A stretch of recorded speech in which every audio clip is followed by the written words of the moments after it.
On this edition of the program, as we begin with the earliest phases of the midterms, not only are the Democrats facing problems, but the Republicans have momentum. We break it down by the numbers. A Virginia governor's race update, and Donald Trump says he wants to let in 600,000 Chinese students into American universities. Gamesmanship, a mistake. Either way, his right flank is mad. And Amanda Nelson of Amanda's Mild Takes joins us. Great conversation. She just started doing this full time in June. Oh, my Lord. We get all to it. Anyway, it's all coming up. The following is brought to you by Just Another Pilot.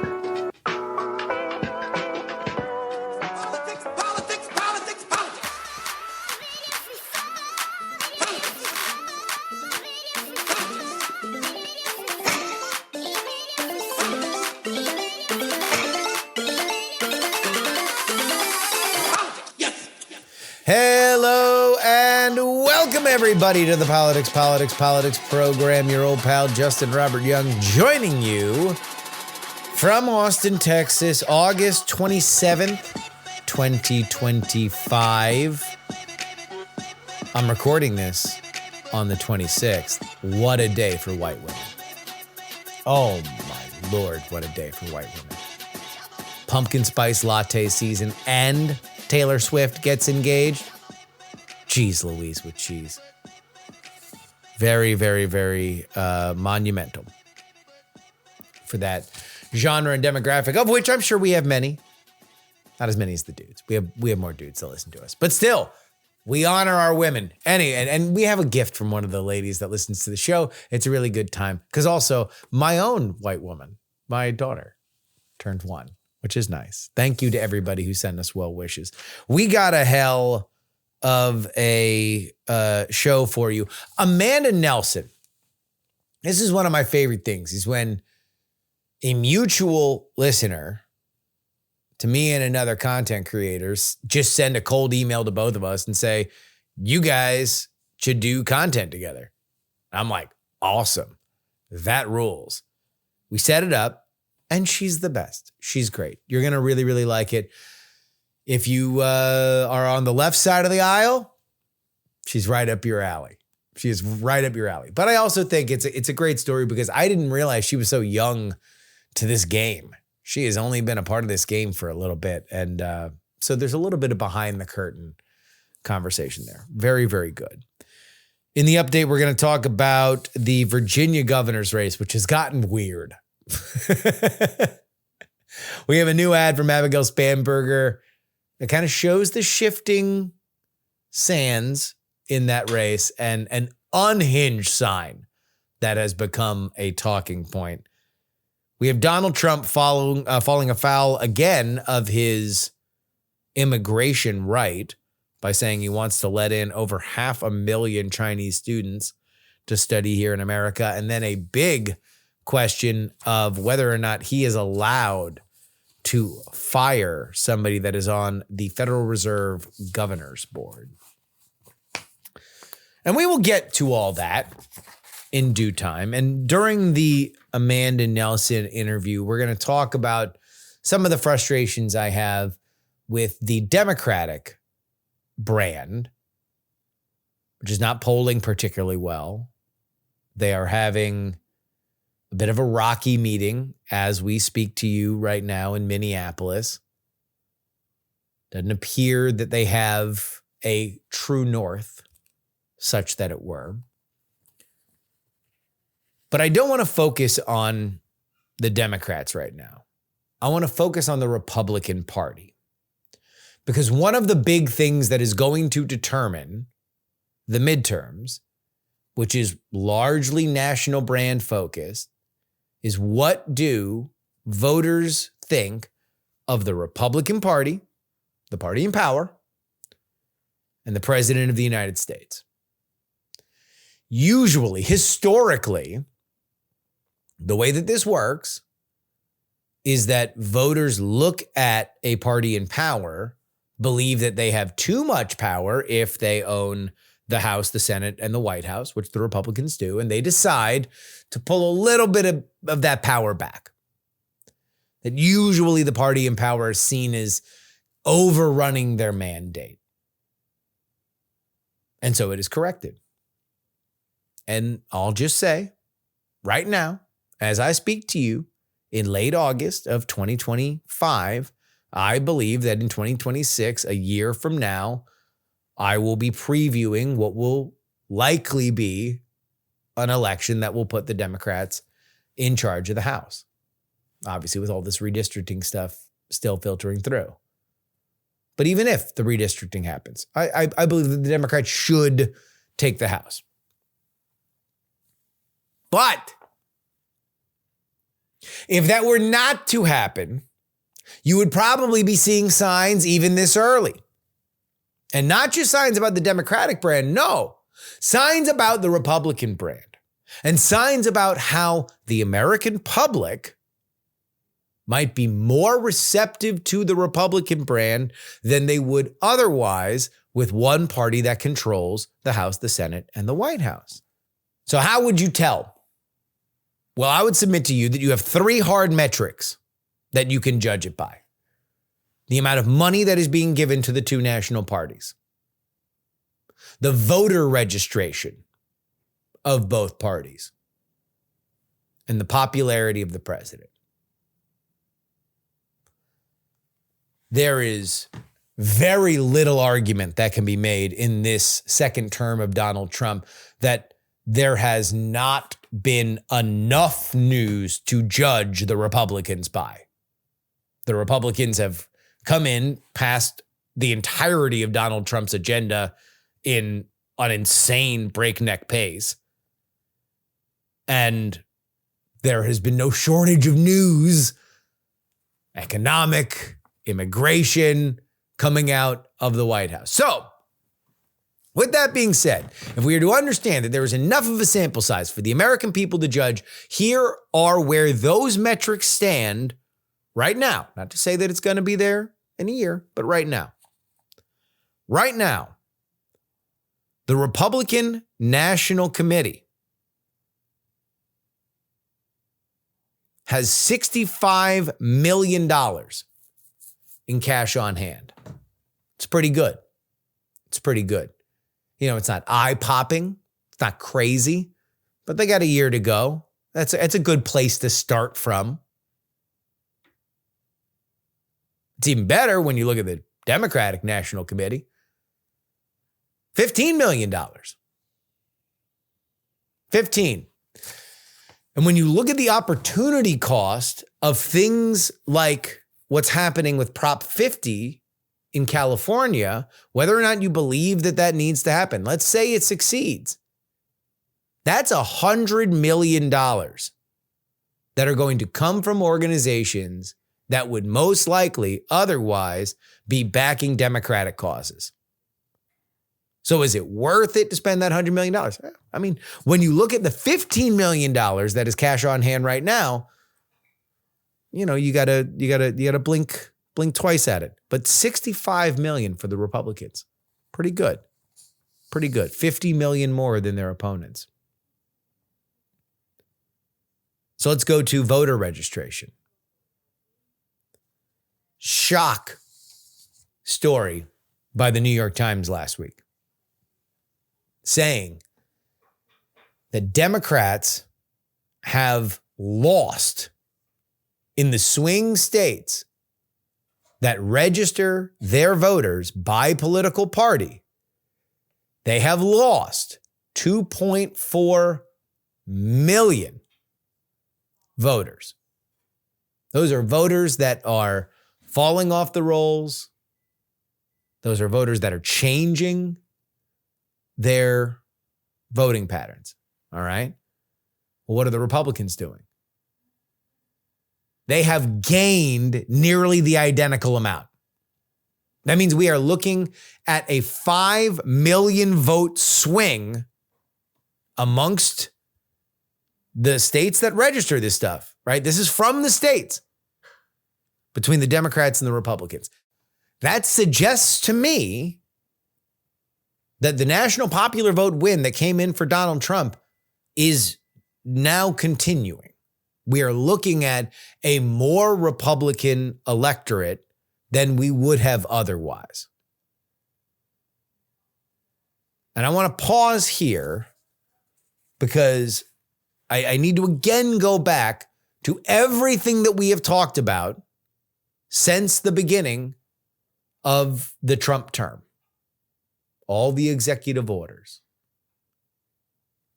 A man is going to talk about Elon's Nazi salute, the immigration raids, the Maryland man, CCOT, Liberation Day, tariffs, the stock market cratering, all of it.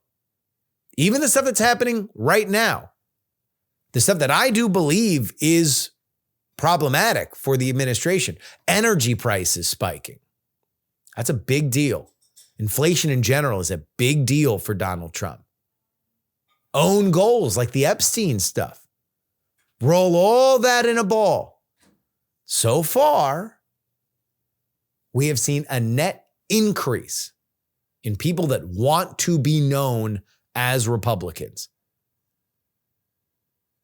This is not punditry. This is understanding the map as it exists.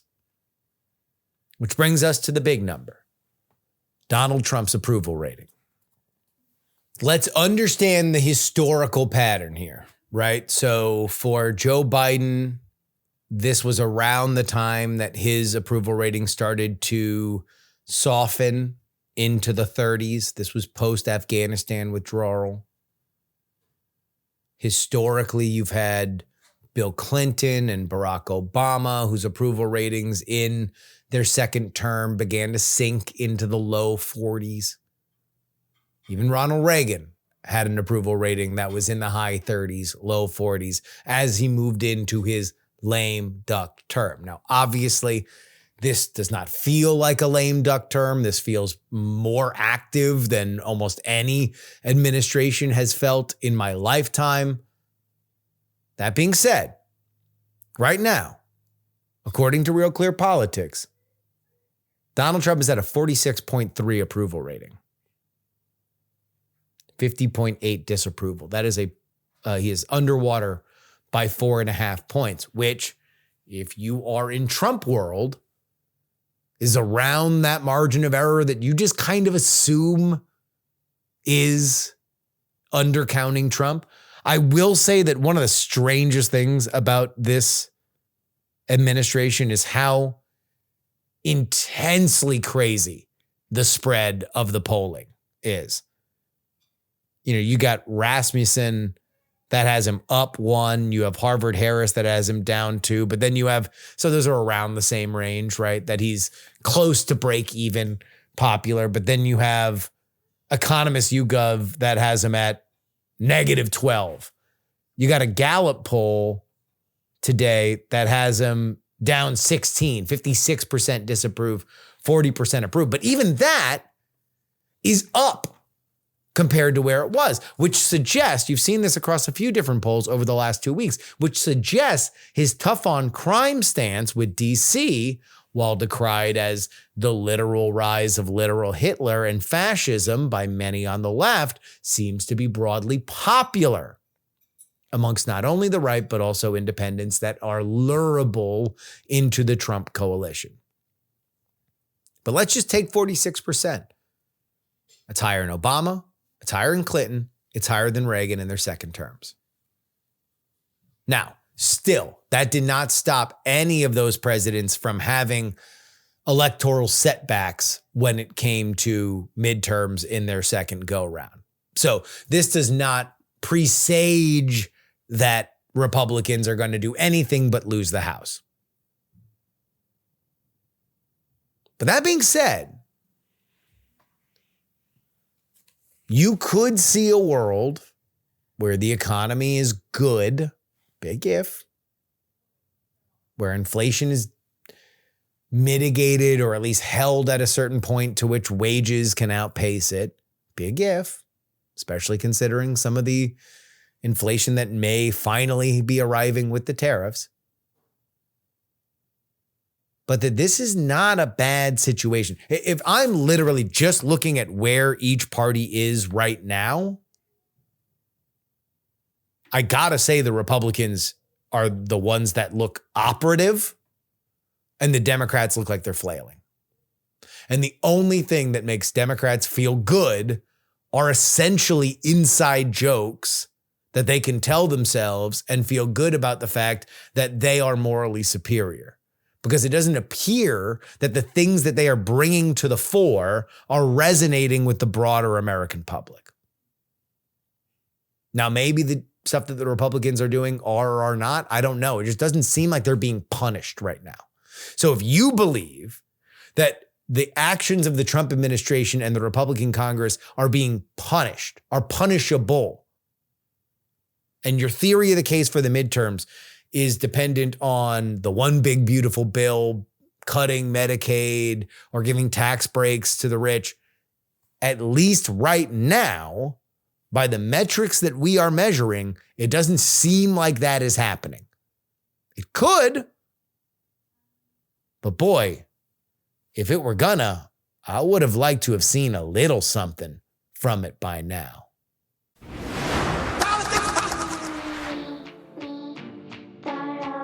This is your update, brought to you by TakePoliticsSeriously.com. You want to get 2 bonus episodes each and every week? Ooh, baby, do I got a deal for you. Head on over to TakePoliticsSeriously.com. We have a new Abigail Spanberger ad. She is the Democrat running for Virginia governor. A reminder that Virginia governors only get to run one term, so Glenn Youngkin termed out. Also, we have a streak going. Every time that one party wins the White House, the opposite party wins in that off year election in Virginia. Here's Spanberger. I'm Abigail Spanberger, candidate for governor, and I sponsored this ad. MAGA Republican Winsome Earl Sears. I am speaking.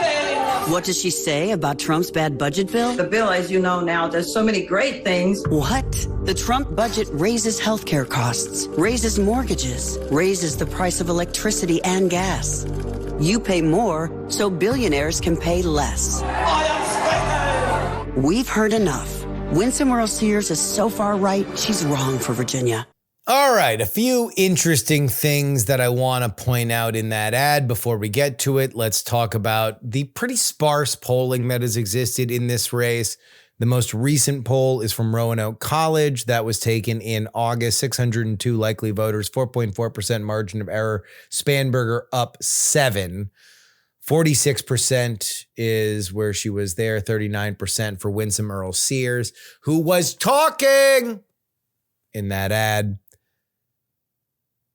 That's obviously you'd much prefer to be Spanberger than Sears, at least according to that. The Real Clear Politics average has it at about 7.3. The polling has ranged around there. 7's actually a pretty good average for that. But again, not a lot. And this is probably going to ramp up a little bit as we get closer to election day. But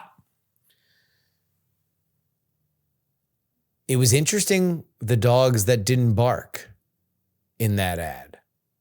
One of the things that was thought to be an open and shut case for the Democrats in this Virginia governor's race were the Doge firings, the reckless firings by the Trump administration against federal workers. And the reason why that's a big story in a Virginia governor's race is, where do you think all the federal workers live?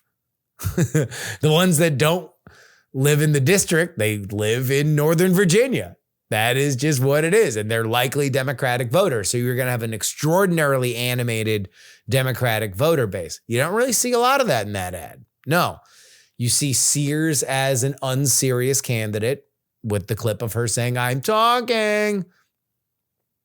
You see cost of living, and you see one big beautiful bill taking from the poor, giving to the rich, which is a pretty standard Democratic trope.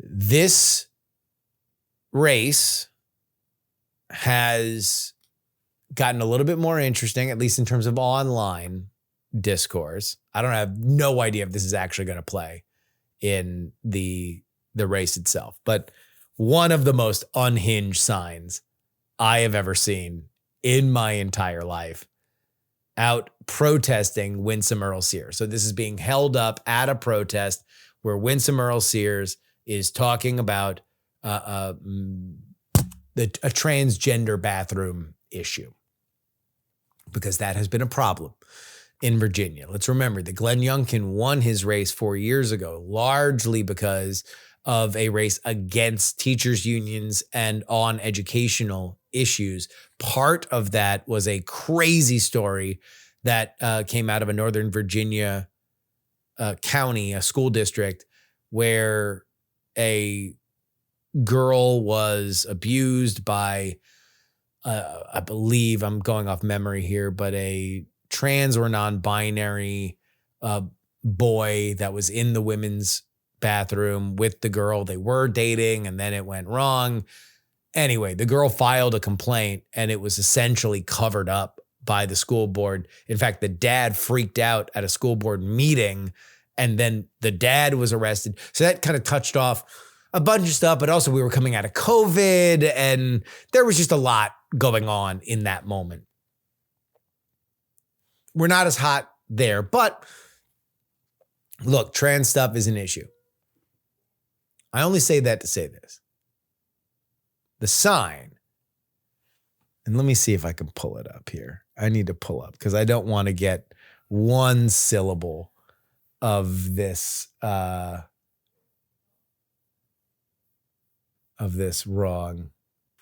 All right. This is what it reads. Hey, Winsome. I'm going to point out that Winsome Earl Sears is black, a black woman. Hey, Winsome, if trans can't share your bathroom, then blacks can't share my water fountain.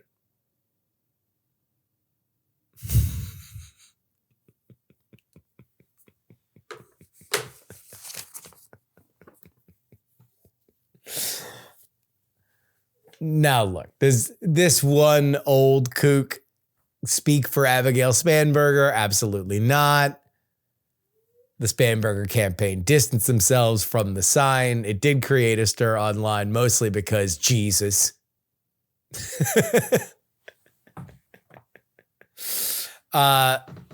Here's my take on the race. I don't particularly think that Winsome Earl Sears is a dynamic candidate, and what she has not done as of yet is find her issue. And I do believe that if you are a Republican and you're going to win in Virginia, which is a blue state, then you need to have the issue of the race if you are going to win. My guess is she does not find it. My guess is that Abigail Spanberger is your next governor of Virginia. But I will also say that at this stage in the race 4 years ago, I thought Terry McAuliffe was again going to be the governor of Virginia and that Glenn Youngkin had not found his issue. He did. He won. So we'll keep an eye open for it. But actually, no, you want to know what? At this point 4 years ago, I think Youngkin had found it. Again, I think Sears, she ain't got the juice, in my opinion, at least as of now. President Trump drew backlash from his supporters after announcing plans to allow 600,000 Chinese students in the U.S., calling the move vital to maintaining relations with China. Quote, "It's very important. 600,000 students," he said during a meeting with South Korea's president. The stance contrasts with Secretary of State Marco Rubio's earlier pledge to aggressively revoke visas from Chinese students linked to the Communist Party or sensitive fields. Critics argue Trump's decision clashes with his America First message. Representative Marjorie Taylor Greene blasted the plan, warning Chinese students could undermine U.S. operations and called for more trade school graduates. This might be a hot take. You want to know who's been more effective of countering Trump than the Democrats? The MAGA right. The MAGA right has legitimately given Donald Trump more headaches than the Democrats have. Going further, I would say the only sustained success that the Democrats have had have been following the lead of the MAGA right on Epstein. Because so far, Donald Trump has tried, he's like, tried to like shimmy a little bit, just, a little bit on immigration. This is a thing with Trump. Trump, whenever he does a big thing for somebody, he considers that favor paid and will now start debiting that account. And so he's like, you wanted the biggest deportation raid in history? Boom. We're going to put ICE agents all over the place. We're going to be deporting people left, right, and center. And I got enough people in hotels and farms that are yelling at me that we can't throw everybody out right now because it's the harvest season or the summer season. So they kind of need their people. So we're going to leave them there. And everybody on the MAGA right freaks out. And Trump has had to back off on that.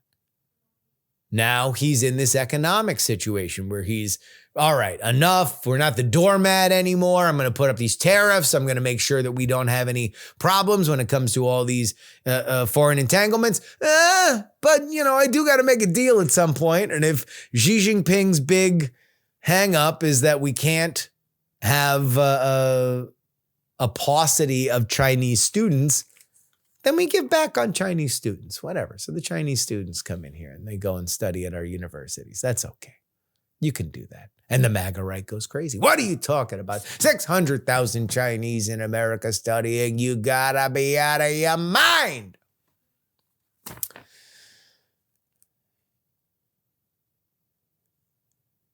The student thing, if we're going to assume, and as I do, that the reason why Donald Trump is even mentioning this is because the Chinese are insistent on it, I think it's very funny. Because the Chinese love sending their kids to American universities. I forget where I found it, but it was something that was attributed to a Chinese saying online that China will never bomb America because too many of their friends and children are living there at any given time. Like if they were trying to figure out which city they would bomb, they'd be like, no, I can't do that. His family and friend is there. Oh, what about this other city? No. My neighbors, friends, and family, they send their kids to that school. So I think it's very interesting. The MAGA right, far more effective than the Democrats in countering Donald Trump's presidency. Finally, President Trump ignited a constitutional showdown by announcing the firing of Federal Reserve Governor Lisa Cook over an allegation over false mortgage claims. Cook disputes the moves are illegal, setting up a high-stakes legal battle over central bank independence. Presidents traditionally cannot dismiss Fed governors at will, but if Trump prevails, he could install a majority and reshape the institution's leadership and policies, all without firing Chairman Powell. The outcome could erode longstanding guardrails insulating the Fed from politics. Questions remain over Cook's current status. So we'll find out whether or not this is the case. This is a new thing. And looking at these tricky mortgage situations where you've gotten two mortgages and you've said that one mortgage is your primary residence because you can get better rates and pay different taxes. It's something that's come after Letitia James in New York, one of the big people that brought charges against Donald Trump during last election cycle. And one of the people who's really popularized it is a man by the name of Sam Antar. Listeners to World's Greatest Con with Brian Brushwood will know the name Sam Antar because he is the cousin and one of the big names in our episode about Crazy Eddie, about Eddie Antar, one of the biggest retail frauds in the history of the United States of America, who ran the Crazy Eddie chain of stores and ubiquitous advertising through the 1980s and 90s in the tri-state area. Sam Antar, unlike Eddie, who died many years ago, is very much alive and kicking. He's got a very specific political bent and a real financial knack, as he ran the numbers on that financial fraud before turning to the feds at the end of that caper. Spoilers for our Crazy Eddie episodes. But now you have this claim against Cook. I don't know how that's going to end up, so we'll all watch it together. Here's what I'll say about Chairman Jerome Powell of the Fed and the questions about his independence and how politically aligned he was. Because I hear a lot of people talk about it, and I hear Republican partisans bring up, oh, well, he was cutting rates toward the end of the election, and that was designed to spur the economy and help Kamala. And I've never found that to be the most credible case for why he was politically motivated, or at least politically affected. What I find far more credible is what happened before the midterms. Because before the midterms, when you had inflation rising, the word from both the White House and the Fed was that it was transitory, meaning this is not a real inflationary spike. This is going to come and go, and that'll be that. The assumption in that is that this is not going to be the 2-year odyssey that it was. And we were only at the beginning of it, because that was the reason why they weren't raising rates faster.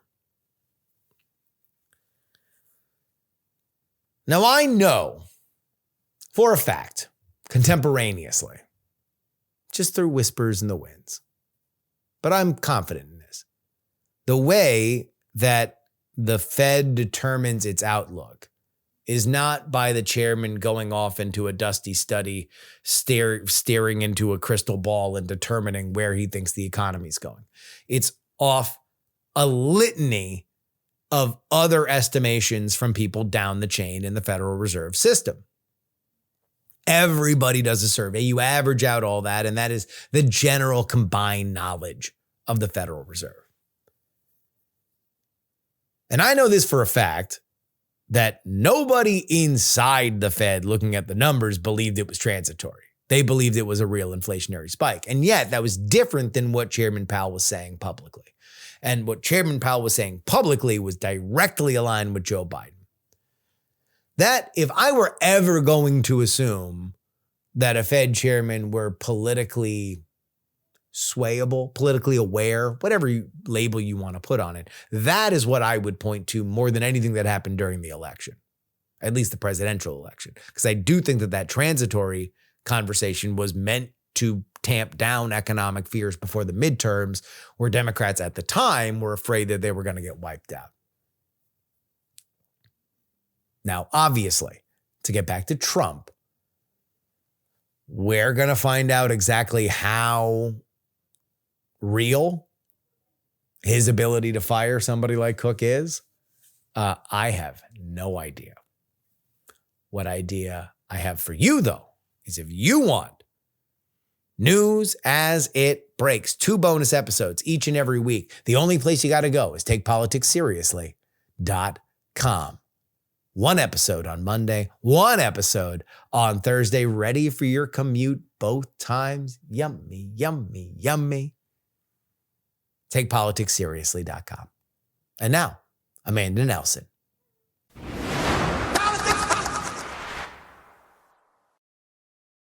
One of my favorite things that happens in the world of content creation is when folks who listen to 2 different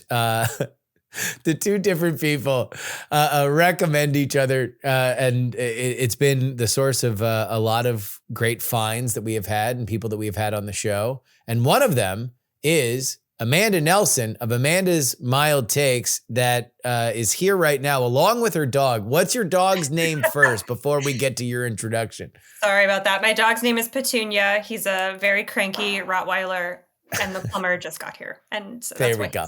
That's why he's going off. So sorry about that. No problem. No, that's always a great way to intro things. It is a warm welcome. It's like we are coming into your house, like we are the plumber now here Please to go fix my chat shower with you. Amanda, thank you so much. Welcome to the show. Thank you for having me. I'm excited to be here. So what is Amanda's Mild Takes? If you were to give us the elevator pitch. It is a multi-channel kind of content operation. Aren't we all these days? I know. You're so right. Where I try to offer a grounded and historically contextualized view on the headlines of the day and what we're all going through with this administration, so that people can approach resistance from a place of strength and calm as opposed to panic and flailing. So that's what we're doing. How long have you been doing the channel? Since the inauguration, like literally inauguration day is. Oh, so you are new. You are newer to this. Very. That is fascinating. I guess you might be the first person that I have met that started a channel for this one. There's plenty of people that started it, at the beginning of Trump 1, and then there's plenty of folks who have done it before then. But this is new. So what were you doing before this? This is fascinating. I had completely unrelated jobs. I have a history degree, but I was in book media for a really long time at a publishing startup for a decade. And then I was in big tech for a couple of years in marketing. I had, like every elder millennial, social media channels. I had an Instagram channel. Sure. I had a TikTok account that I used to look at pictures of cats pushing stuff off of desks. And that's it. But I didn't, there was no organized strategy. I was talking to my friends like everyone else. So that's what I was doing, being an elder millennial mom. Look, we're getting along famously. My daughter literally just turned 1 today as we are recording this. So this is very much in my wheelhouse as a elder millennial father. Congratulations to you for surviving. Thank you very much. My wife has done most of the work. Yeah.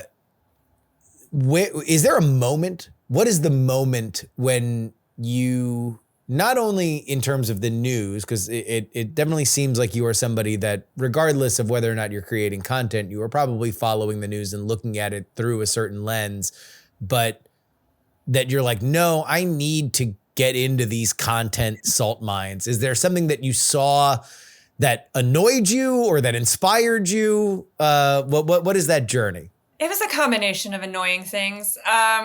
I had been on my personal Instagram channels. Yes. During the 2020 election and then in 2024, I had been talking to my friends. I called it the hope train, where I would be like, y'all, it's going to be all right. We'll survive, but that was in to my neighbors and stuff. And then I did a little bit of that leading up to 2024. Harris lost. We were all devastated. But then I saw that people on the left were making content about the incoming administration almost entirely from a place of being on the back foot, being panicked, being democracy is over. We are now a fascist state. What are we going to do? Let's all move to Canada. And that was annoying to me. And then on inauguration night, Elon Musk did the salute. The Nazi salute, and then gaslit the entire country about how that's not what he was doing. And I just got so pissed off about it. I went on TikTok, having never made a TikTok before, and made fun of it. I just made fun of this pudgy, pasty goober who either doesn't know what he's doing, which means he's dumb, or knows exactly what he's doing and thinks no one will notice, which means he's dumb. So either way. And it popped. You wouldn't put trolling in there? I would put trolling. I would make it a Neapolitan of the third flavor would be, no, he's trolling, doing everyone. it I'm going to troll because that'll get the libs all riled up. Yeah, well, that's their actual content strategy at this point. So I would absolutely buy that. It that one TikTok, really hit. And then I thought, another week or two went by, and Trump immediately started losing in court, which is his superpower. And no one was ever talking about that, which also annoyed me. People kept talking about all the executive orders and everything he was trying to do, but no one talked about the follow-up, which is he actually accomplishes very little of what he sets out to do. It's just throwing mud up at the wall and seeing what fascism sticks, And so I started compiling all those losses into what I call Trump's L's, and I do them twice a week. And there's enough content for me to do that twice a week ever since January. And that's when the channel really exploded. Like the Daily Show started sharing some of my stuff. And then I started doing whiteboards, because another thing that annoyed me was that no one understands how the government works. No one understands how bills move through Congress. We are all too old to remember Schoolhouse Rock. So I got literally like a giant easel, and started doing Post-it notes, like a Kanban board of like, all right, this bill to put Trump on Mount Rushmore has been introduced to a committee. It will die in committee. And then we just track bills as they move through Congress. And that was really popular. So I've just been following my instincts for like, if I'm annoyed by this thing, that probably means there are other people out there who are also annoyed by this thing and want to talk about it. And here we are. I quit my full-time job in June, and I've been doing this full-time for a couple months now. Wow. So that's a pretty quick ramp. Yeah. Like if you here. start in whatever it was, January or February, when the inauguration starts, or when the Elon salute is, to the point where you're quitting your job, it says to me, as somebody who has done that you were probably ready to quit your job anyway, and this was a great opportunity to do it. I mean, yes, I was in tech, so I mean, it was just a series of watching all of these CEOs bow down, and like, we used to have proper oligarchs, in the Gilded Age. We used to have like proper billionaires who funded hospitals and like gave the government the middle finger because you can't tell me what to do because I actually run this country. And instead, it was just a bunch of goobers on the dais at the inauguration, and they all were just disgusting to me. I started feeling grosser and grosser. Not like it was a great industry, like ethically to be in the first place, but I got 2 kids to put through college, so whatever. And then I went to, oh my gosh, let me tell you, I went to an event, a work event in, I think it was May. And the CTO of Palantir was at this event. And I didn't know that he was going to be there. And I was so grossed out. And my boss actually had to tell me to fix my face. And I was like, I can't do this anymore. I just can't. I can't. Yeah. I cannot exist in the same rooms as these people. So as soon as I could, I quit. How have you taken to the content factory, the factory floor that is creating content at scale as a full-time job? Because I know you went very fast. I have been making podcasts on some level, weekly content for a very, very long time.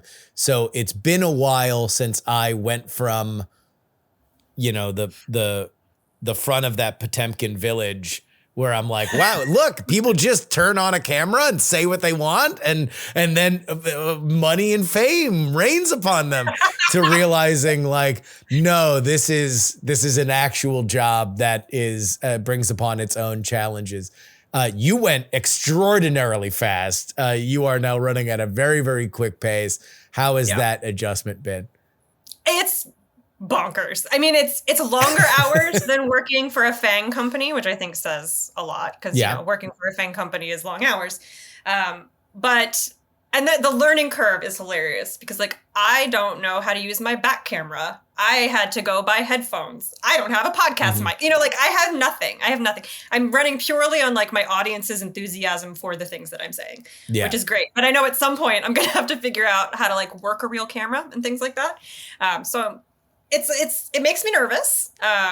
And sounds like you are still in the process. If I'm asking you like how it's like, you're like, I don't know. Let me ask me in a year, and I might have a better answer, because this is all adrenaline right now.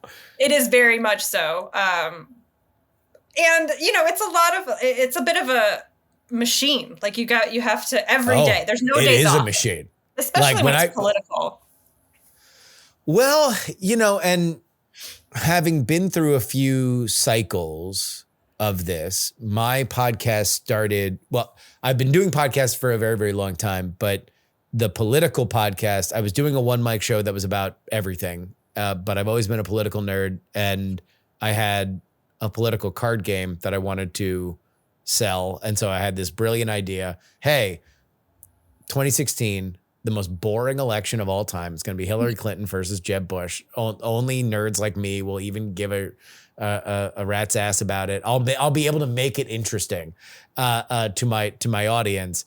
And so let me split out the politics side from the everything else. side. And what I found out was that my audience was very thankful that I took all the other stuff out. And so they really wanted me to talk about politics more. But I've now seen 3 cycles, both from inauguration, to now, I mean, we're making our way through to the midterms and then eventually to election day. 2 Trump beginnings and 1 Biden beginning. The Biden beginning, let me just tell you what. Boy, was it very easy to not do as much stuff.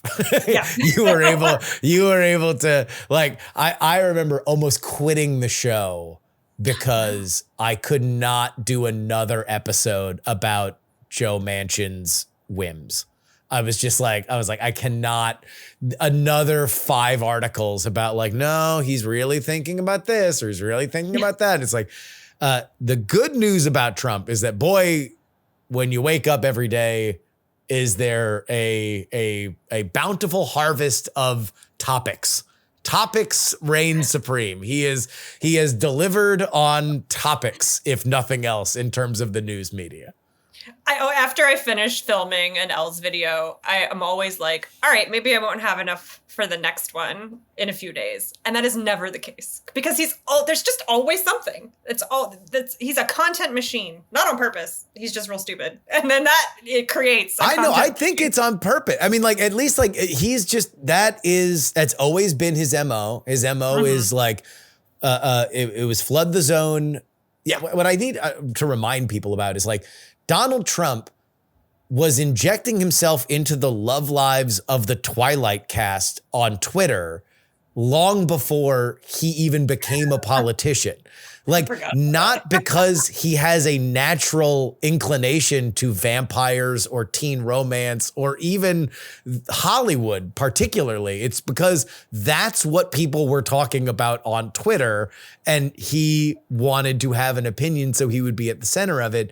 That is just who that dude is. And I do think in this administration specifically, the mantra of you can just do things is kind of like that is the siren call of our era right now, at least in terms of this administration. But to your point, and what I'm glad, I think wound up, I'm realizing now the shared DNA of our audience is that there is a context to this. Like, this is not just fiat, even if that's somewhere between Trump's bravado and, I would say, a media that is insecure in its financial footing and therefore needs to hype up everything. It's almost like Trump's already hyperbolic, and then the media covers it with like us dropping his octaves 5 tones and adding echo. So it's even spookier than it would be otherwise. So it's like, if what he says is disturbing to you, you're not going to read it in coverage and see it as anything other than even more devastating, when in reality, like, let's take, for example, this thing that happened on Monday where he comes out and says, you're going to get arrested if you burn the flag. Right? Yeah. Number one, that's not even what his executive order says. His executive order doesn't even say. So that is a thing that is just, that's his fiat. It doesn't even say that, but yet all the headlines are Donald Trump, you'll be arrested if you bring a lighter next to an American flag. And it's like, no one's getting smarter or better. No one's getting smarter from an opposition point of view. No one's getting smarter from a supporter point of view. There's just nothing of nutritional value here, either in focusing the coverage on something like that, or if you are going to focus the coverage on it, not actually covering it. Yeah. There's it's been so disappointing, I have to tell you. Like, it's so disappointing to come from the coverage of Biden at the end of his pregnancy. Oh my gosh. Presidency. Yeah. The coverage of Biden at the end of his presidency, which in my opinion, he should have dropped out much sooner than he did. Whatever. We don't have to relitigate that. But they were so breathless. Like, the media was so breathless to cover his every misstep, every indication that he was, too old. And now we have Donald Trump, who is 80 almost. And I don't know. My theory is that he does not actually know what's in most of his executive orders. He seems very surprised when they come across his desk. Someone will whisper in his ear, this is what it says. He signs it. Yeah. I don't know that he has any idea what's happening to him at any given moment at this point. And so why the coverage isn't Trump forgets what's in his executive order or misunderstands his own executive order. Or worst case is purposefully misleading you about what's in his executive order. That has been so disappointing to me. Like the way that the media went in on Biden, but is giving Trump, for whatever reason, so many passes. I think that maybe they're scared of him. I don't know. But it's mind-boggling to me. I cannot understand it. I don't know if I would categorize it as a pass per se.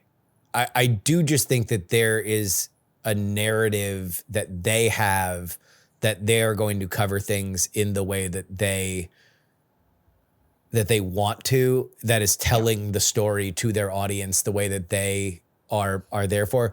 You know, with Biden, if we, and I know this is like a trigger to some people whenever we talk about Trump and then Biden comes up, it's like this immediate, like, he's not president. I know. But if we're going to compare the last time there was a president that wasn't Donald Trump, Biden is the example. They were not interested in covering the age stuff until they very much were. Very much were. Like it was like it, and then even at that point, it was only when there was other political pressure, which I guess you kind of brought something up. Part of the problem that I have is that every story is told through the lens of electoral politics, which I'm into. That's what I cover. I am always focusing. The lens that I talk to my audience on is not, is this good or is this right? Is this moral? Is this just? We can all come to the table with our own priors. My point of view is who's going to win the midterms? Who's going to win these seats? Like, is there a problem with the organization of the Democratic Party? Is there a problem in the mechanics, the X's and O's of this? And that's fine for me. I do a niche show for sickos that just want to think about this all day, right? But the lens of mainstream media, I don't think should be. And so it's like, that's where you get to the Biden stuff where it's like, maybe we should have covered the age stuff a little bit more when there was no coverage on it because it was a political liability. And maybe we should have covered it a little less by the end and a little bit more like, no, this is about Nancy Pelosi and other people inside the party that are trying to do this. It's not necessarily like he got older or has fallen apart more than he was before. He just has lost the faith of his party. And so that's the story, not necessarily, you know, everything. And to your point, it's like, you look at all the Trump actions now, whether or not this is like age is an issue, you should probably cover it a little more than it is. At least there is an interest in covering it now on the left. So what's up with the bruise on his hand? There's enough chatter about it. Somebody should ask about what the bruise on his hand is. Like, but there should be some nutritional value. There should be some like, hey, this is what his executive order says on the flag. Here's what the Supreme Court case is. And this is what it actually, which essentially the executive order is, if you burn a flag, we're going to be extra sure to look up whether or not you committed other crimes after you burn the flag. Like, that's what the executive order is, which is not you're going to get arrested for burning a flag. It's not really anything. I've seen a little bit of movement on this very recently. Like in the last week, I noticed when he wrote an executive order. No, he didn't even write the executive order. He threatened to write an executive order to end mail-in voting, which is obviously not happening. Like, whatever. And AP's headline, you know, and the wires are usually pretty like, here is the thing that happened. And that is it. But their headline. I feel like that increasingly has like, we're just gone with that. Like that era of the wires just say the thing is like so dead and gone that it's almost even a disservice to the audience to presume that the wires have been a just the facts organization for like 10 years now. No. And in the headline, it was like Trump threatens EO, you know, for mail-in balloting, which he has no power to do. Like they just put that right in the headline up front, which I was like, well, that's great for me anyway, because now I will get fewer panicked people in my comments being like, oh my God, is mail-in balloting over? You know, because it's in the headline. No. So let me ask you that, because, one of the things that I am sure you are understanding now is that audience expectation and audience management is a huge part of this world. You have jumped right in on the idea of, hey, let me manage your expectations by way of context, which means most of the people that are going to come to you are probably a little frazzled. I'd take a guess. I do know that weighs on you after a while. I know for me, the most stressful parts of this job are the last 3 months of the election, because I'm trying to call balls and strikes. I'm trying to say who's doing good, who's doing bad. And when I am saying that the, people that they, like, I was very upfront that I thought Kamala Harris was running a bad campaign. I didn't think she was going to win. I thought Donald Trump was going to win. And that's wound up happening. But those last 3 months, oh boy, do I get a lot of flack. People come out of the woodwork to explain why I'm wrong and I'm a bad person. You are dealing with a very heightened emotional audience now. How has that been? Well, I will be honest, I have my frustrated moments because I feel like we're almost a year into this at this point. He won in November of last year. So we've been running on adrenaline and anxiety for almost a year. And I feel like if at this point you haven't found some way of coping with your feelings, you're kind of maybe doing it on purpose a little bit. Like, this is a state of emotion that maybe you find comfort in. I think it is a cope. It is a politics has become such a heightened element of American culture that I do believe there's an element of society that justifies bad behavior by way of saying, there's like that scene in talk about elder millennial. There's that scene in Forrest Gump where Jenny's boyfriend hits her and then is like, oh, it's just that fascist Johnson. It's like, that's some people are that sometimes. Now there's a lot of people that are hitting their girlfriend and blaming it on LBJ. Yeah. Metaphorically in our comments. Yeah. And I think about this a lot, actually. Like, what do I want? Not from my audience. I'm here to give to them, not the other way around. But what I want for them? What I want for them is to come to a place where they don't need to always know what's coming, because that's the thing that feels like the most pressure to me, because I'm not in electoral prediction content making. I don't do any of that. And as a person with a history background, I'm looking backwards constantly. And the way that people think historians are psychics, it drives me a little nuts. And some historians on like TikTok or wherever lean into that, predictive history. That's not a thing. No, actually. No. History does not repeat itself. Human nature doesn't change, but context constantly changes. So just because something happened, in 1864 does not mean that's what we're going to get automatically in 2025. Yeah. So the like need for, well, what do you think is going to happen with redistricting? What do you think is going to happen in Texas? What's going to happen here? Yeah. I don't know. And neither does anyone else. And the learning to sit with uncertainty requires a bit of grit that a lot of people don't have for whatever reason. And so that's what I want for people. I want for people to understand that you don't need that. You don't need someone on social media or on a podcast or on YouTube to tell you what's coming. You need to learn how to deal with not knowing what's coming. That's it. And so but people don't like that. People don't like to hear that. But that's what I'm constantly pushing. Like, I'm constantly pushing people. Like, you need to learn to sit with the unpleasant feelings.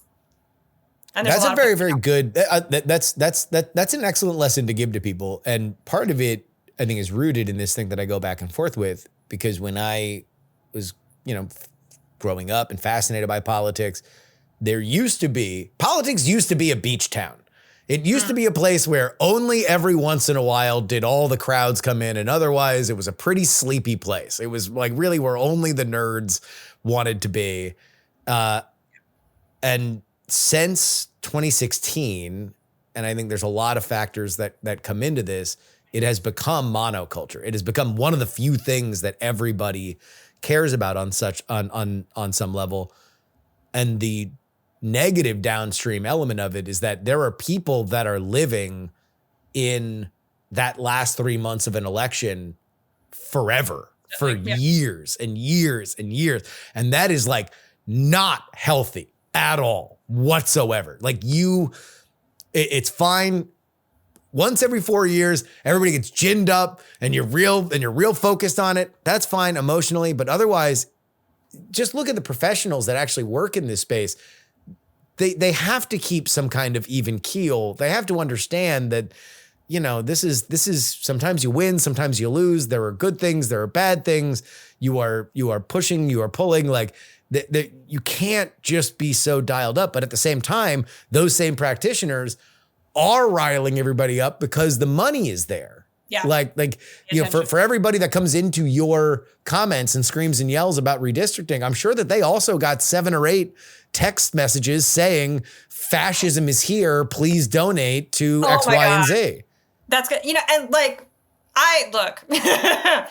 no shade to Kamala Harris, much affection for Kamala Harris. We did this to ourselves. Like, her campaign ran so hard on, we are trying to save democracy here. And if I lose, this is the end of the country as you know it. Yeah. So of course, every Democrat on the planet, or in the country has spent the last 7 months being like, well, it's the end of democracy as you know it. Like, that's what we said forever. Yeah. And so it's either we're right or we're not, And the trick of it is, you can be right. Like, the country could be in a really dangerous place under right-wing populism that we need to be actively combating, even though we lost an election. That is right. And also, you should not let an administration and his circus clown communications directors run your emotional state 24 hours or ever, actually. Yes. Like, letting him have that much power over you that's not okay. I also wonder about that side of it, that there is a very personal relationship that people have with Donald Trump, pro and con. Mm-hmm. Like, it is not just he's not somebody that people tend to forget or put in the background. He is somebody that, obviously, look, he's probably the most famous person on the planet. I can't imagine anybody that would even be in that realm in the same way. So it's like he's some K-pop star I don't know anything about. A K-pop star, a soccer person, maybe the King of England. Like, I don't know. There's a lot of Chinese people, so maybe it's a Chinese person that I've never heard of. But like, there's I don't know if anybody has the same reach that he does. So it's like, all right, he's gonna be in people's lives a lot, but also it's like, I got group chats with people that were never political in their lives, that now it's just 5-6 times a day. Mm-hmm. They're more dialed in to politics than I am. Mm-hmm. And I do it for a living. Like, it's my job to stay on top of it. And then like the hand bruise thing, I just have, because they'll come to me sometimes and they'll just be like, hand bruise. And I'm like, I don't know what the hand bruise is. Like, I don't even know what you're talking about. I hadn't seen the video yet. It's like hand bruise. He's old. He's 80. Have you ever seen an 80-year-old's hand? They just get hand bruises sometimes. Maybe he's having a heart attack right now. Maybe he's just old and he hit the ottoman the wrong way. I have no clue, but people are really dialed in because that dude lives in people's heads on a level that I don't know if I've ever seen a celebrity, let alone a politician. Well, he's so much more intrusive this time, which I think is a big, because I have the same thing. I have friends who are fairly like independent voters, not party people, not partisan at all, don't care about politics, young kids, busy with other things. But this time they are paying attention.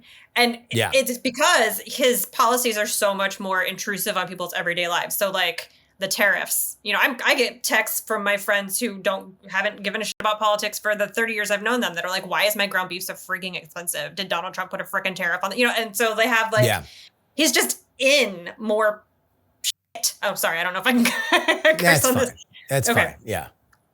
And Americans don't like that, actually. Like, Americans are we just want to be left alone by our politicians, no matter what party you're in. And so this feeling that whether, if you're on the left or the right, however you want to characterize it, that now we have this fascist or this Maoist, which is how I tend to characterize him, weirdo who just wants to nanny state you. People are having a big reaction to it. Like, because it feels like, get off me. Yeah.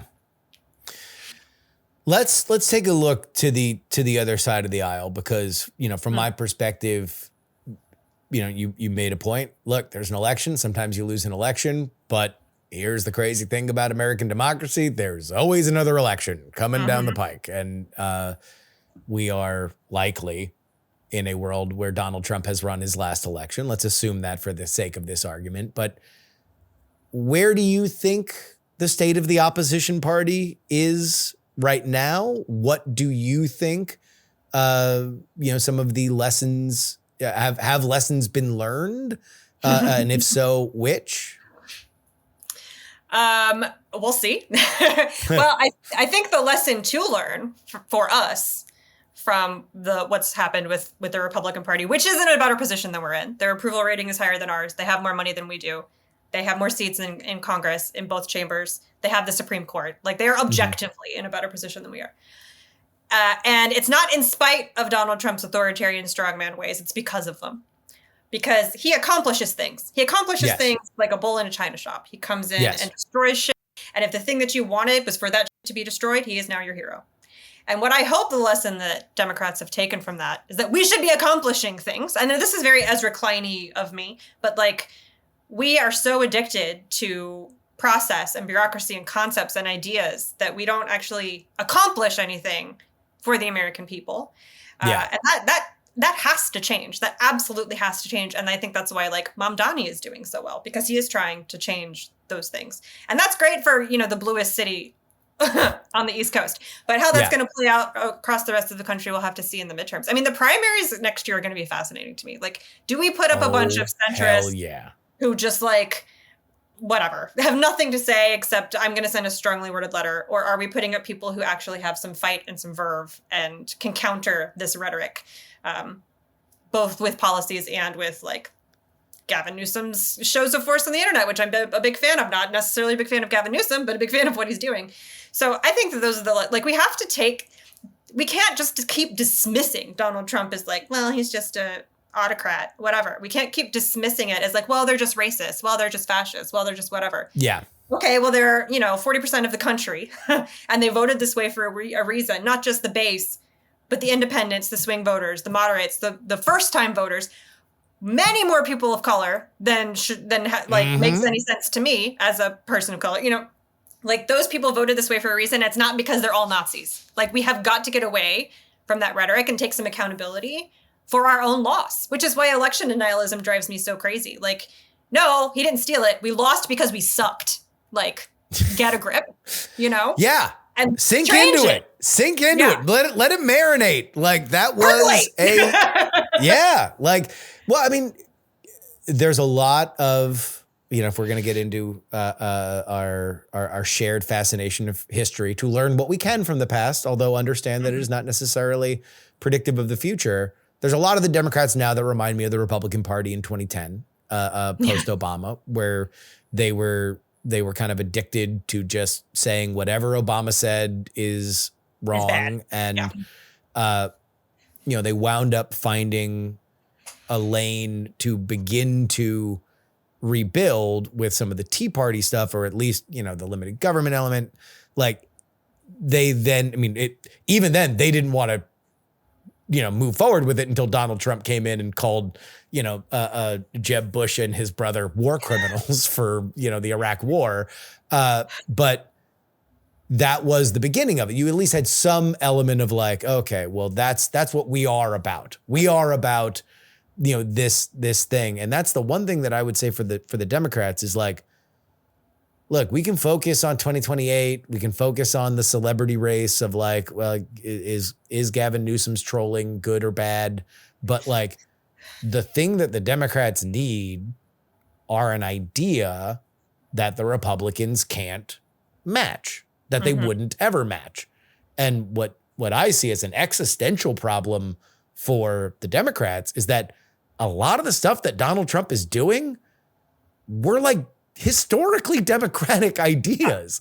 Like the tariffs, you can squint and look at the tariffs and say, Donald Trump has found a way to tax the corporations that have ruined this country. You could say, if you were to do that, when the Democrats talked about tariffs, that's what they said. And Donald Trump has an ability to be able to do that. So it's like, okay, what are the ideas? My audience is going to be sick of this, but I'll say it because we're having this conversation for the first time. I have no idea why the Democrats don't have a plan on abortion post-Roe. Like, that to me is malpractice. If there's one issue that has gotten Democratic voters into the booth that makes Republicans uncomfortable, that they, even when they were able to kind of middle it in a way that they hadn't in a while with Trump, they were never comfortable with it. When I was at the RNC, I was talking to pro-life people that were furious about what was happening. You can exploit an element in their coalition, and it's just crickets. It's crickets. I've heard more about people, Kilmar Abrego Garcia than I've heard about, the salient issue on the left of this country for the past 50 years. And I'll keep saying it until somebody tells me why this is a good idea to not continue to talk to an audience that has been there for you. The historical period that I go back to, don't DM me. I'm not saying we're headed for a civil war. Chill. But it is the Civil War. Because Democrats right now, the Democratic leadership right now reminds me so much of the first iteration of Union generals who would very much win a defensive battle and then let the Confederacy run back to Alabama and not chase them, not get on the offensive, not fight. There's a reason why, even though he was a drunk and kind of a personal disaster, Lincoln never fired Grant. I need him, he fights. That's what he said. I need him, he fights. McClellan doesn't fight. Hooker doesn't fight. Like, they just sit there and let, the Confederacy pummel them. And that's how I feel about Jeffries, and Schumer. Like, you're McClellan. You're just sitting there. And whenever Donald Trump does something, you react to it. But that's not what we need right now. We need, a drunk who fights. Maybe not without the drunk part. Yeah. But like, policy-wise, we're not special, right? Like, right-wing populism is on the rise globally. There were very few incumbents in 2024 and the rest of this year who have kept their seats, especially if they were left-leaning or left-wing. They're all losing, and right-wing populism is rising in the polls across Europe. Some places have successfully beat it back a little bit, Canada, Australia, because they're looking at us and being like, ooh, no. Ooh. But it's still out there in the water and getting hotter. And it's because all these places have the same problems. Economies that aren't working because of oligarchy and rampant immigration, which nobody wants to talk about. And most of that is based in racism, right? The issues people have with immigration. Because it's easy to blame incoming people for like taking your jobs, whatever. It's all bullshit. But that's still what the rhetoric is. And until we have policies about those two things across the planet, not just us, but everywhere, this is going to keep happening. Like, we're just going to keep losing because we aren't solving problems, and people feel very threatened and unsafe. And so when they feel threatened and unsafe, they're willing to take any amount of dictatorial behavior from whoever's going to fix it for them. It's something that the common cause amongst all those elections, although I tend to be a little bit hands off on like foreign elections because I think people can tend to read more into grand narratives than I find predictive, at least in terms of American stuff. But in general, I do think that you are right. There is an uncomfortable look.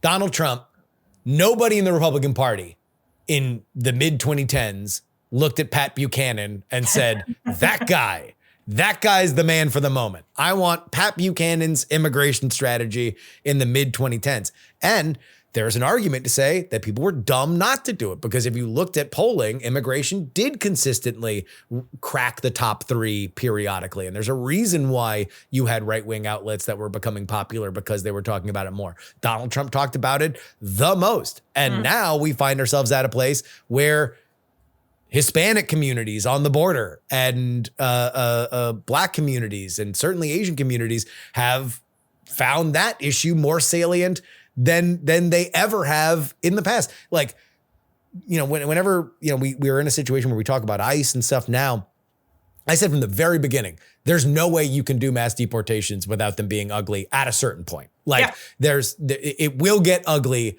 You will find sympathetic cases when this problem has existed for way too long. We've had a broken immigration system for way too long. And we've done mass deportations before, and they were gross before. Exactly. That being said, for the first time in my life during that last election, did I see majority popular polls that said mass deportations need to happen. Yeah. And it's like, when that happens, what do you expect? Like, how do you think this is going to go in an electoral process? And that's where the Democrats, to me, have just been, it's an echo chamber that has tremendously damaged that party. That there's a lot of just nodding and agreeing, like you mentioned. It's just everything is, he's a fascist, he's a racist, and that's this kind of like brushing the hands instead of like, no, you got to talk to the American people, because otherwise you're just going to be in this insular room, that's going to begin with a land acknowledgement and end with a eulogy because you're going to be a dead party. I saw maybe it was a tweet or a thread or something that said, if everyone you know hates the show The Big Bang Theory, you did not predict the election results correctly. And I think that's so, boop. If everyone you know thinks we're going to abolish ICE, you have no idea what's going on. You have no idea what's happening. No idea. Because and I get that in my comments all the time. When we win the midterms, can we abolish ICE? Never, ever going to happen. And if you want to lose an election, run on that. Like, that's go not. ahead.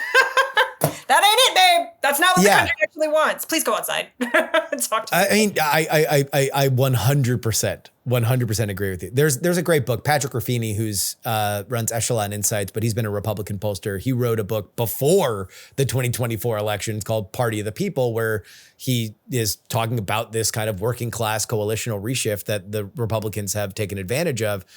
And it's like, you can agree or disagree with whether or not the reasons why people are voting for Republicans more, but you ignore these trends at your peril. Like, you need to be able to go and talk to these communities, or else, and you need to bring something to them that isn't what you brought before, or else this is going to be a problem. Like my priors, I always tend to lean to historical priors. Like, so my priors are always very boring when it comes to stuff like the midterms. And so I'm going to assume that the Democrats are going to take over.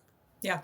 And I see a lot of like red flags, like gigantic red flags, from money to organization to enthusiasm to the issues that are being chosen right now by that party, where they are swinging at every ball that comes down. They are not talking about their issues on their terms. I mean, their front runner for the Republican Party has gotten nothing but tremendous adulation because he's literally doing an impression of Donald Trump. Like that's how bereft of originality the party is right now. And it's like, a lot can happen. Donald Trump can be basement unpopular by the time that the midterms come in, and the Democrats could take 40 seats. But right now it's like, man, don't put it on autopilot here, because it's not good right now. Yeah, I think that I'm not Chuck Schumer, right? Or Pelosi. So I don't know what the strategy actually is, but it does feel like they've taken some of the, what's his name? The Raging Cajun. Carville. Yes. James taking Carville. his advice, the initial advice that he had, which was like, just let Trump flail out, like burn out until the midterms, and then run on his screw ups. I feel like that's a little bit of what we're still doing, which is insane to me. I don't understand that strategy. I don't understand that idea. I feel like that's what we did like in 2016. He's been here for a decade. Like, Donald Trump has been in our lives for a decade. And if you haven't figured out by now that the correct response to him is to punch first, okay. Well, and punch with your message. Yeah. Like, anytime that, like, if you are clapping back at Trump, you are literally responding to a framework that he created. Mm-hmm. So you are never, and with a lot of politicians, you might be able to work because they're not that great at messaging and their staff is panicked and they don't know what to do. But like, Trump ain't that dude. Trump will win a messaging battle. Like, eventually he will get there. There's a reason why the biggest screw up that he had was his Epstein thing, where he could have just let sleeping dogs lie and his base wouldn't have cared, but he decided to kick the hornet's nest. But he was clearly uncomfortable talking about it, and that made it painful for him. Create more situations that he doesn't screw up himself, where he is uncomfortable talking about things, and now you got a stew going. But if everything is just like, he federalizes DC, And now it's like, oh, okay, well, this is fascism in the streets. And it's like, well, all right, he's going to come back and say 0 murders. And so now you're the pro street murder party. Exactly. Like, figure out another thing to talk about. And it's like the Carville thing, I understand it was frustrating to people, but it's like, you don't need to sit back and play possum forever. Just don't engage with every little dumb thing that he has to say, and instead talk about issues that I think you're good on. But I don't know. Well, because when we do that, when we engage with everything that he says, then we are just constantly sounding like the party that really wants to preserve the status quo. Like, yes. He sent he federalized DC, so now it's fascism or martial law or whatever. That's not what martial law means, but fine, whatever. Drives me. That's like my little bugaboo is just, ooh, that's not what that means. Yeah. Okay, so now you just like want things to stay the way they were. Well, he's lying about the crime rates. Okay, fine. But that, like, you're not addressing the actual feeling that people are having, which is that they don't feel safe and whatever. And like, I personally think it's ridiculous how many conservatives are scared of big cities. Stop being such a fucking weenie. Like, what is wrong with you? You own 40 guns. Like, you can't go to New York. God, I've never seen a more beta group of men, but whatever. But like, that is still a real feeling that exists in the country, that crime is not controlled. So we're not responding to America. We're responding to Trump. And that is wrong. I mean, to go back to the history thing, it's like, do you want to make him Nixon in 1970? Because being against the tough on crime guy is how Nixon had a landslide victory. And it was the same dog whistle racism bullshit made up, whatever. Like, there's a lot of similarities between Nixon and Trump, and it still doesn't matter because he still won. So if we sit there and be like, well, that's not real, that's racism. Yeah, it is. Yeah. And still. Well, yeah, but it's also like, this is the same thing with the abolish ICE stuff, where it's like, if you want to actually play the game that the Republicans are playing, then yes, that can be your first reaction. Racist. Cool. Mm-hmm. Have that. Don't sit there. Go forward, address the issue beyond it. It's like, there are people that need to be spoken to that you are not speaking to if you just say, well, if you're worried about this, you're racist. Well, we've backed ourselves. Conversation's over. Yeah, well, we can't. That's the problem. Like, this is when I talk about this on social media, this is where I get the most shit. You cannot just end the conversation with everyone who disagrees with you by calling them a racist or a fascist or a Nazi. And that's it. Like, we have backed ourselves into this righteous corner where, like, we don't associate with Nazis. Yeah. Fine. Lose.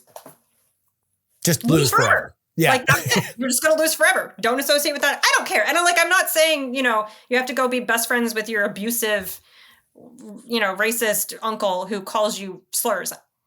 Obviously, that's like, use a little bit of common sense. Okay. But we do have to actually take seriously some of the concerns of the people we're trying to govern. Yeah. I would just say, look, man, there are some issues. The other thing that I think is more of a media magnification is that everything right now feels like the biggest thing that has ever existed, when in reality, when you look back at,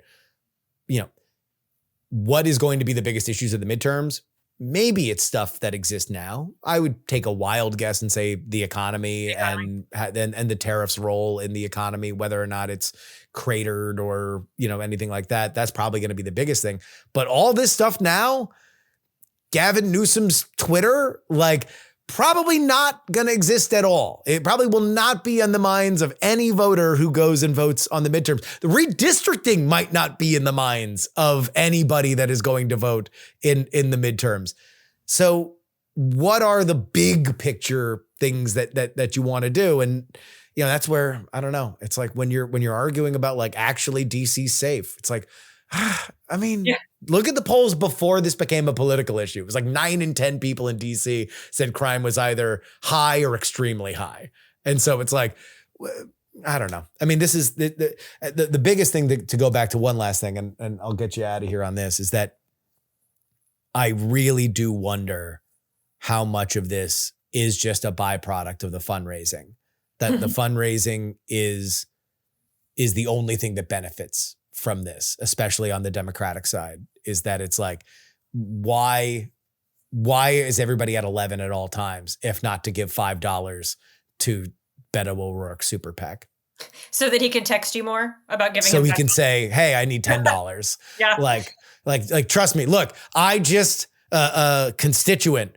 I just got the bill for the Marriott lobby in Chicago, and boy, do I need to pay off for the Texas Democrats who sat there for a week and a half eating chicken fingers, only to come back and green light the map. Yeah. Well, I mean, I sympathize with the fundraising thing. We are facing a party that is backed by, big tech, Silicon Valley money and all of that. It's a problem. If we don't go into the midterms with a big war chest, who knows? But God, it's so fucking annoying. Like, I swear to God, if you text me one more time, I'm going to throw my phone into a toilet. I don't know that I have no solution other than it's annoying. Well, you can't throw your phone into the toilet, Amanda, because you shoot on your phone. You shoot Amanda's mild takes. You don't know how to use a camera yet. So you have to have your phone on you. And we have to have our phones on us when we subscribe to Amanda's mild takes everywhere that you have it. TikTok, Instagram, YouTube, and Substack, correct? Yes. Good job. There we go.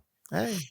Few years in the game, you'll be doing the exact same thing. Amanda Nelson, thank you so much for joining us. Thank you.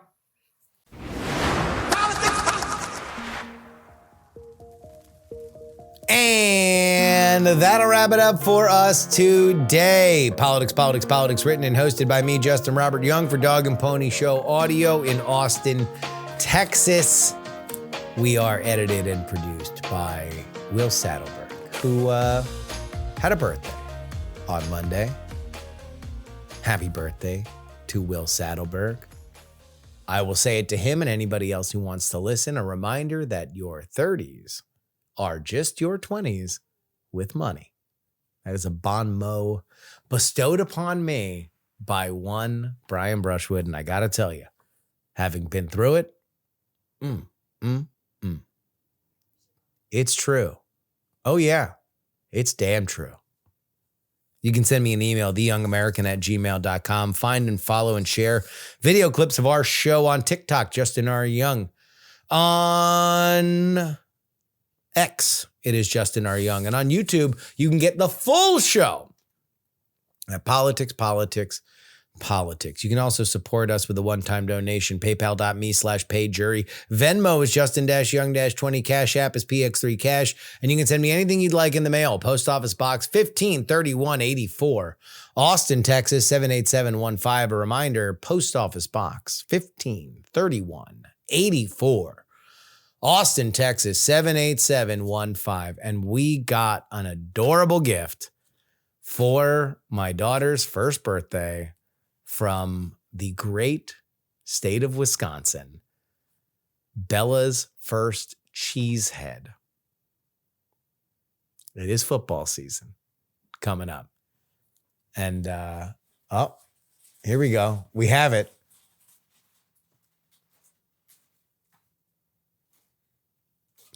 Oh, no. Here we go. Here we go. Thank you to Andrea who sent it. Here's the proof. Baby in a cheesehead. Baby in a cheesehead alert. Beanie, you're a Steelers fan, which is much to the chagrin of your Ohio relatives. But this is for the Green Bay Packers in Wisconsin. One day we'll go to Wisconsin and we'll eat some cheese curds and we'll have some spotted cow. It'll be a fun time. All right. The cheese fell off. There we go. The 1-year-old birthday girl, Bella. A reminder that you can only get our bonus content at TakePoliticsSeriously.com. Paying members get 2 bonus episodes each and every week. $12 a month, but that's really $3 a week, man. If you buy me a cup of coffee, then that's great. And then if you get it annually, it's like $1.50 an episode. You can make me a cup of coffee for that. I'll tell you, when I say buy a cup of coffee, I went to go buy my wife a pumpkin spice latte this morning. It's like $4. That's more than what it would take to get 2 bonus episodes. Come on, man. Jeez. But of course, it is only at our foundational tier that you get your name read at the end of the podcast, including Sonny Black, L3PO, P-Paw, Scott, Middle-Aged Mike, Tom, Sarah Jeannie, Jeremy, Pro Idiot, Chiller Tomatoes. Oh yeah, it's Adam, Neil, AB, Puppy, Dr. Whiskey, Michael, Fat Tony's PJs from New York, Will, The Borge B, Matthew, Matt, Andrew, Edwin, Sam, Andrew, Phil, Edison, Devon, Paul, a dog named Truckers, Gloria, Jerry, Trucker, John, Berkeley, Stephen, and Zombie Doc. Join their ranks, friends. Head on over to takepoliticsseriously.com. Sign up at that foundational tier. On Friday's episode, we will be joined by Howard Mortman. He is, as he is always, a ray of sunshine. If you are into political nerdery, then you will enjoy this episode. Because I do something that nobody in the media has the balls to do. Give Howard Mortman an unhinged political quiz that is designed to humiliate the nicest man in political media. A man who has a 100% approval rating in Washington, D.C., dare I say it, the world. Nobody has a bad thing to say. He comes on this show on Friday, and I'm going to attempt to give him a quiz so ridiculous he fails in front of the world. See if he can defeat me. That's Friday on the show. Go to Take Politics Seriously. My brain is fried. A reminder that some shows talk about politics, others talk about politics, and still more discuss politics. But this is the only show that dares discuss three. Diamond Club hopes you have enjoyed this program. Dog and Pony Show audio.